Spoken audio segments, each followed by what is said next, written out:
यूहन्ना 1:12 में लिखा है कि जब आप प्रभु यीशु मसीह को अपना प्रभु करके अंगीकार केवल कर लेते हैं, आप उसके पुत्र और पुत्री बन जाते हैं। यह आपका अधिकार है। हालेलुया। मुझे मालूम नहीं कि आप इसको कितना हल्के में ले रहे हैं या फिर कितना गहराई में ले रहे हैं कि आप परमेश्वर के पुत्र और पुत्री हैं। Hallelujah, hallelujah. बोलो यीशु मसीह की। आपको जब मालूम होता है मेरा भाई बड़ी नौकरी करता है, अब मैं कुछ भी कर सकता हूं, आप कितना उत्साहित हो जाते हैं। अरे कल मेरे मामा का लड़का आईएएस का एग्जाम निकाल लिया, बहुत आनंदित होते हैं। अरे अब तो कुछ ना कुछ तो काम बनेगा। लेकिन आपकी सच्चाई यह है कि आप परमेश्वर के पुत्र हैं, जिसने पृथ्वी को बनाया, जिसने स्वर्ग को बनाया, आप उसके पुत्र हैं। हालेलुया। मैं यहां पे क्यों खड़ा हूं? क्या मैं बहुत कुछ हूं? क्या कुछ नहीं, केवल इसलिए खड़ा हूं कि मैं जानता हूं कि मैं कौन हूं। मैं इसलिए जानता हूं कि मुझे परमेश्वर ने किस लिए चुना है। मैं ये जानता हूं कि मेरा परमेश्वर मेरे लिए क्या सोचता है, उसी के अनुसार मैं सोचता हूं। संसार जो बोलता है मेरे लिए, मैं उस पर निर्धारित नहीं हूं। संसार तो बोलता है आप गलत आदमी हो, धर्म परिवर्तन कर लिया आप। संसार तो बोलता है संसार को छोड़ दीजिए। मसीही बोलते हैं ये लोग लूटते हैं, तो उनके कहने से हम थोड़ी ना लूटते हैं। हमें मालूम है कि परमेश्वर मेरे बारे में क्या बोलता है, इसीलिए यहां पे खड़े होकर हम बोलते हैं। हालेलुया। कभी भी दूसरों की सोच जो सांसारिक है, उनकी सोच पर आप जीवन ना जिए। आपको जीना है आपके परमेश्वर के सोच के अनुसार, ताकि पवित्र शास्त्र का लेख पूरा हो, नहीं तो आप मिटा देंगे। समझ रहे हैं आप? हाथों को हिलाइए जितने लोग समझ रहे हैं। जोर से बोलिए आमीन। हालेलुया। यदि आपको कोई बीमारी है और आपको संसार बोले यीशु नहीं ठीक कर सकता, तो बहुत सारे लोग ऐसे लोगों को जानते जिनको 10 साल के बाद, 20 साल के बाद प्रभु ने संतान दिया। कोई तांत्रिक उनके गर्भ को नहीं खोल सका, ना कोई डॉक्टर खोला, लेकिन यीशु मसीह ने खोला, उनको संतान हुआ। यह गवाही है।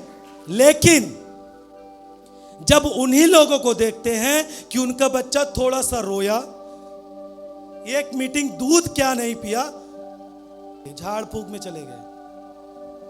आप सोचते हैं कि आप ये काम करके परमेश्वर को कितना दुख दे रहे हैं?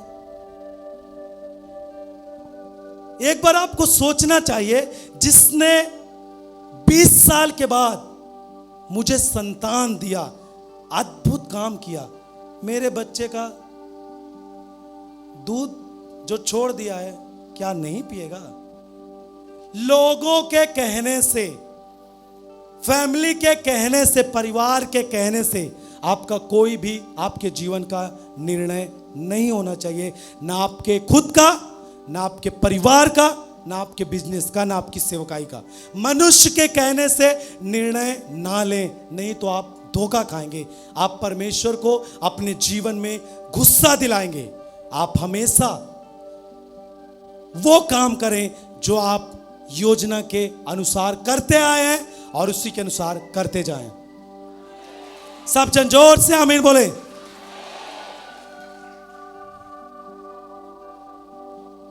क्या आपको जिसने बुलाया है, आपको चंगाई दिया, वो आपको छोड़ देगा? बाइबल कहती है कि जिसके हाथ में है आप, सारी सृष्टि का मालिक है। हालेलुया। उसके हाथ में है आप, जो चंगाई देता है, जो धनवान करता है, जो पापों से छुड़ाता है, जो मृत्यु को हरा दिया, उसके हाथ में है आप। इसलिए संसार की बातों को, उनकी योजनाओं को सुनना, उनके अनुसार करना आपको बंद करना पड़ेगा, नहीं तो आप समाप्त हो जाएंगे। आपको अपनी बाइबल के अनुसार, आपको अपने जीवन को परमेश्वर की योजना के अनुसार चलाना है। एक बात मैं आपको याद दिलाऊं, आप जब यीशु मसीह के बारे में जब पढ़ेंगे, जब यीशु मसीह ने बोला कि मैं क्रूस पर चढ़ाया जाऊंगा, मारा जाऊंगा, तो उसके चेले ने बोला, पतरस ने, नहीं प्रभु, ये नहीं कर सकता तू।